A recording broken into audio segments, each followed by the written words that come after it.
नित्य दर्शन के सभी श्रोताओं का स्वागत है, अभिनंदन है। आज का हमारा विषय है साझेदारी फर्म का पंजीकरण या रजिस्ट्रेशन। हम जानते हैं कि एक साझेदारी फर्म में रजिस्ट्रेशन करवाना अनिवार्य नहीं है, क्योंकि ये विधान इस बात की हमें स्वीकृति देता है। ये हमारी इच्छा पर निर्भर करता है कि हम फर्म या व्यवसाय का रजिस्ट्रेशन करवाएं या ना करवाएं। लेकिन यदि रजिस्ट्रेशन नहीं करवाया गया तो एक फर्म को बहुत सारी समस्याओं का सामना करना पड़ सकता है। इसलिए रजिस्ट्रेशन यदि करवा लेती है तो उसके फ़ायदे भी बहुत हैं। तो आइए इस प्रक्रिया का विस्तार से अध्ययन करते हैं।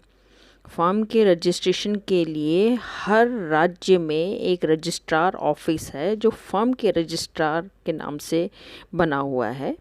हमें उस रजिस्ट्रार ऑफिस में जाकर अपनी फर्म का रजिस्ट्रेशन करवा सकते हैं। उसके लिए एक निर्धारित फॉर्म हमें भरकर उस एक फ़ीस के साथ लगाकर रजिस्ट्रार के पास जमा करवाना होता है और इसमें बहुत सारी सूचनाएं देनी होती है, जैसे उस फर्म का नाम क्या है, उसका कार्यालय स्थान कहाँ पर है, अन्य स्थानों के नाम कहाँ है जहाँ पर फर्म अपना व्यवसाय करती है, साझेदारों के पूरे नाम और उनके स्थायी पते क्या हैं, साझेदारी की फर्म में प्रवेश करने की तिथि क्या है, जीवन अवधि कितनी है, प्रत्येक साझेदार और उनके जो अधिकारी हैं उनके उस पर हस्ताक्षर होने चाहिए। तो ये सारी सूचनाएं हमें रजिस्ट्रार को एक फॉर्म पर भरकर देनी होती है और जब वह रजिस्ट्रार इन सूचनाओं से संतुष्ट हो जाता है तो वो इन सूचनाओं की एक एंट्री अपने रजिस्टर में, जिसे वह रजिस्टर ऑफ फॉर्म या फॉर्मों का रजिस्टर के नाम से जाना जाता है, उसमें कर देता है और उसके पश्चात रजिस्ट्रार द्वारा फर्म के पंजीकरण का, रजिस्ट्रेशन का एक सर्टिफिकेट जारी किया जाता है, प्रमाण पत्र जारी किया जाता है और जैसे ही हम यह सर्टिफिकेट प्राप्त कर लेते हैं हमारी फर्म का रजिस्ट्रेशन हो जाता है।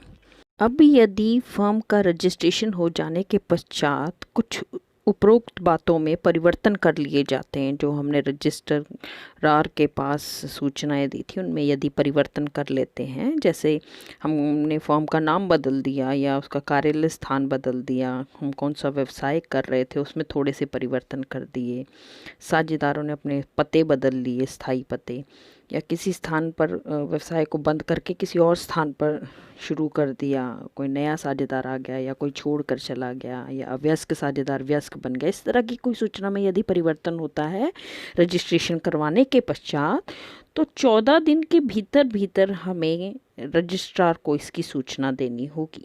ये परिवर्तन की सूचना हमें अवश्य ही देनी होगी।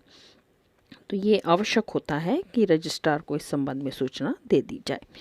अब प्रश्न ये उठता है कि क्या रजिस्ट्रेशन करवाना चाहिए या नहीं करवाना चाहिए। तो इस संबंध में इसके रजिस्ट्रेशन करवाने के लाभ और हानि पर अपना दृष्टिकोण रखना चाहिए।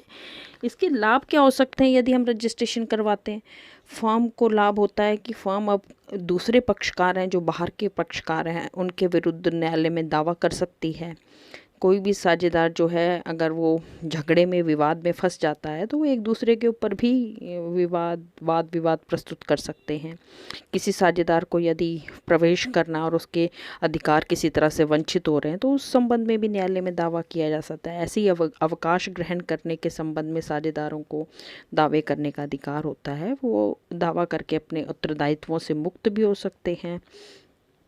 और ऐसे ही मृतक साझेदारों को क्या मृत्यु के पश्चात जो उसके फर्म ने कार्य किए या हानि हुई है उसके लिए उत्तरदायी ठहराया जाएगा या नहीं, इस संबंध में भी न्यायालय में दावा किया जा सकता है। अतः रजिस्ट्रेशन करवाना फर्म के लिए हितकारी है। यदि फर्म रजिस्ट्रेशन नहीं करवाती तो वही है कि अब झगड़ा होने पर, चाहे साझेदारों के मध्य हो या अन्य पक्षकारों के प्रति हो या अधिकारों के संबंध में हो, तो किसी प्रकार का विवाद प्रस्तुत न्यायालय में नहीं कर सकते। अब न्यायालय से हमें न्याय की अपेक्षा नहीं हो सकती क्योंकि हमने फर्म का रजिस्ट्रेशन नहीं करवाया है। इसलिए भविष्य के झगड़ों से बचने के लिए फर्म का रजिस्ट्रेशन हितकारी होता है। अंतर रजिस्ट्रेशन करवा लेना चाहिए। धन्यवाद। यह विषय आपके अवश्य ही समझ में आया होगा। रहिए नित्य दर्शन पर और इसे लाइक सब्सक्राइब करना ना भूलें। धन्यवाद।